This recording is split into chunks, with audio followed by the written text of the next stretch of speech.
डमिन'सनि मेनेजारल' नङा सोरबायाबो जुदि गाबोन बेखौ आखायाव लायोबा बिनि थाखायबो जों आयेन लागोन। नाथाय बिथांखौ जेरैखि जाया जोङो पुलिसनि गेजेरजों बा आसाम सरकारनि गेजेरजों बिथांखौ जेरैखि जाया एक्सन लानांगौ होननानै जों दुलाराय बर' फरायसा आफादनि जानानै खावलायदों। आरो जोङो जेब्लायबो बेबायदि हेंथा जायफोरनाखि समाजारि हेंथा समाजारि गुलाय गुजायनि थाखाय खामानि मावो गोजोन गैयिनि थाखाय खामानि मावो आइजोफोरखौ देहायारि फालांगिरियाव बेबायदि थिसननायनि थाखाय खामानि मावो बिसोरनि हेंथायै जों जेब्लायबो गसंथागोन। जोङो मिथिया बिथाङा बहा दङ नाथाय जोङो बेखौल' मिथिगौ डमिन'स क'क्राझारा डमिन'सआवनो क'क्राझाराव दङ डमिन'सआ बेनिखायनो जोङो डमिन'सआव फैदों। दा डमिन'सनि जायनाखि मालिक डमिन'सनि जायनाखि बेयाव अनार दङ बेयाव हा मालिक दङ बिल्डिं मालिक दङ बिथांमोना थाबैनो बिथांखौ लेंहरनांगौ लेंहरनानै जोंनि गेजेराव फेस खालामनानै होनांगौ नङाब्ला जों आयेन गथ'बाबो थाबैनो जों आयेननि राहा लासिगोन।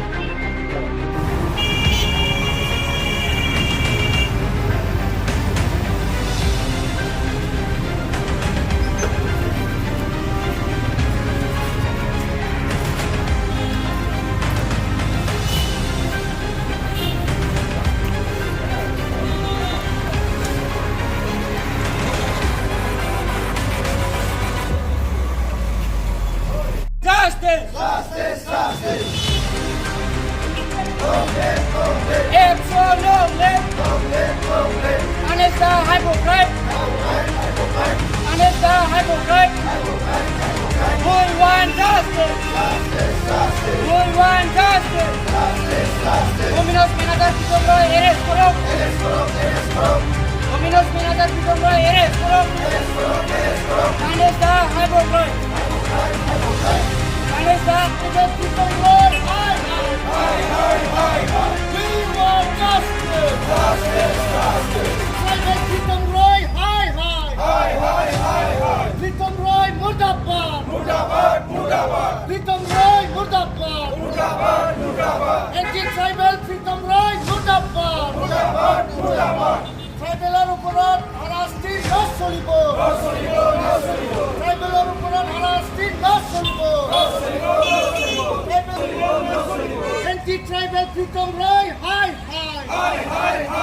Pritam Roy, arrest karo! Pritam Roy, arrest karo! Tribal Manu, ekta zindabad! Tribal Uparat, ekta zindabad! Pritam Roy, arrest karo! Dominos Manager, Pritam Day, arrest karo! Dominos Manager, Pritam Roy, immediately arrest karo! Punish the hypocrite! Punish the hypocrite! Stop creating racism between different communities! Stop creating racism between different communities! About target tonight! About target tonight! About target tonight!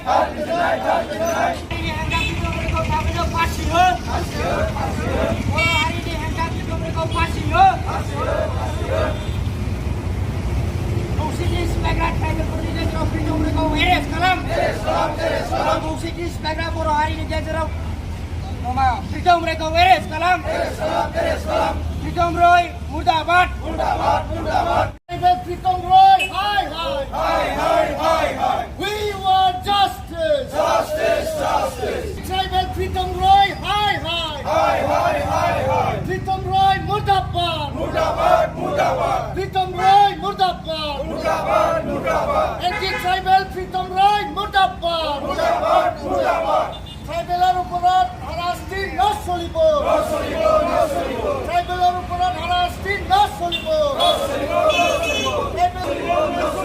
Anti-tribal Pritam Roy, hi! Pritam Roy, arrest karo!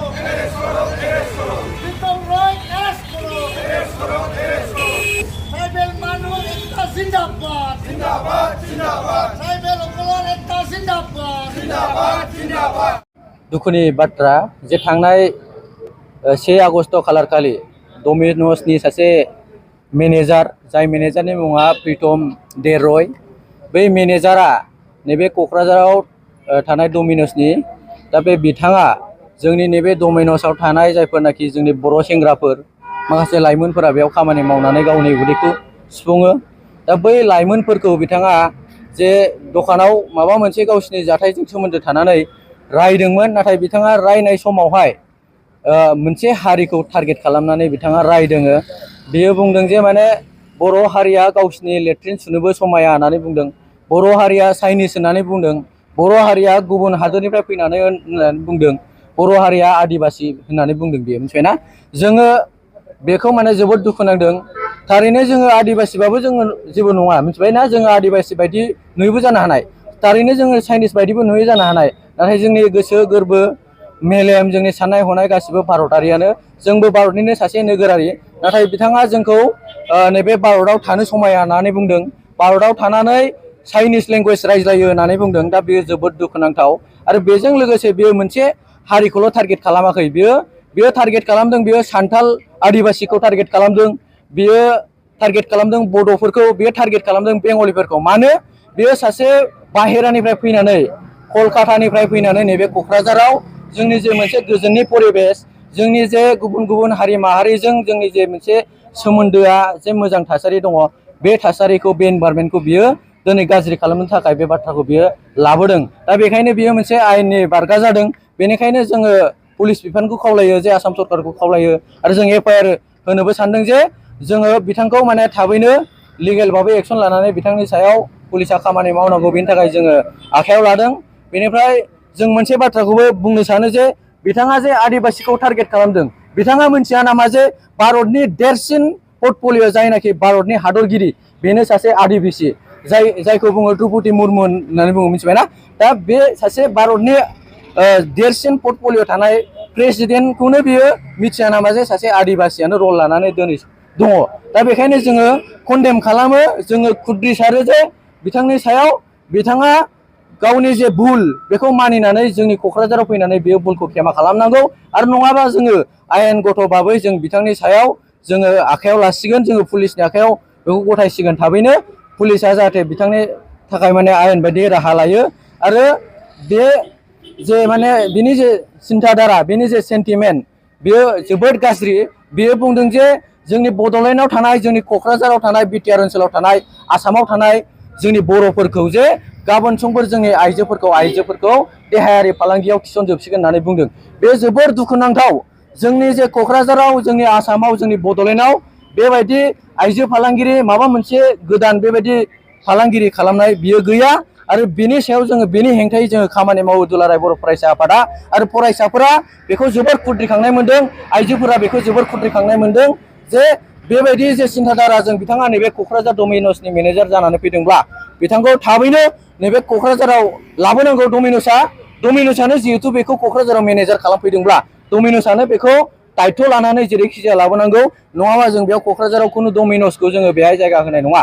जोंनि बाथ्राया बे नङा, सोरबा Domino's, सोरबा KFC, सोरबा food प्लाजाखौ जोङो क'क्राझाराव होहोआ, बे नङा। जोंना बयबो फैनांगौ, नाथाय क'क्राझारनि थाखाय जोङो बयबो सान्थियै, बेयाव जोंनि मिला फिट्रिबाबो जोङो बेहाय बयबो रायजो जानायनि थाखाय बयबो साननांगोन। नङाबा बेयाव क'क्राझाराव फैनानै जोंनि खौसेथिखौ सिफायनाय, जोंनि ओनसोलाव गोजोनखौ सिफायनाय, जोंनि ओनसोलाव बेबायदि गुलाय गुजाय परिबेस लाबोनाय